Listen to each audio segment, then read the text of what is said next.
lot of times when, for example, I just completed my 10th grade, I'm in my 11th grade, and when I'm speaking to people that are not really aware of, school children, school children on LinkedIn and speaking at events and stuff. One thing that I've faced a lot of times is, people wondering what do I have to offer so much. I've had many people say to me that, you're just a 10th grade right now, so you'll have to get a degree, have an impact on people. And sometimes I don't know exactly how to respond to that, because if it is if it is with an audience of student, I can talk to them about, how this is true. But when they are elder than me, I am sometimes in a fix. So can you please advise on that?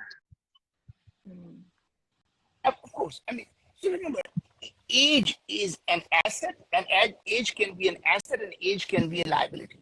So it's a matter of what is it that you're using it for. Every adult knows the world is changing faster than they can adapt to it. And if you say, look, I'm bringing a perspective of a young person, so you're saying my age is my asset, not a liability, because you can't have the perspective of 18-year-old. So I am bringing the 18-year-old's perspective to this problem. How we look at this problem, how do we do this, right? No one can say, oh, you're only 18 years old, because you're saying, yes, I am 18 years old, and I'm bringing that perspective to someone who is 45, because 45-year-old cannot have 18-year-old perspective at this point, right? So my point I'm trying to make is that everything that you think is your liability, turn that into the asset, right? You see, as the social media is evolving, I can give you the perspective of how people use TikTok. Someone who has been 50, and even though they are influenced, they may not know how to use TikTok for the best use. What are the things you can do to actually use them for productive things, not simply watch people dance and do twerking, right? That's not what the TikTok should be.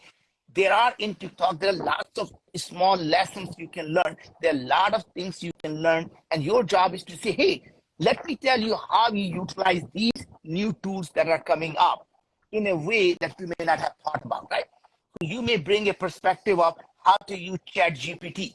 They may not have heard of ChatGPT, but you can say, hey, it can write things for you. So when you are in a point where you don't know how to say certain things, you can type it.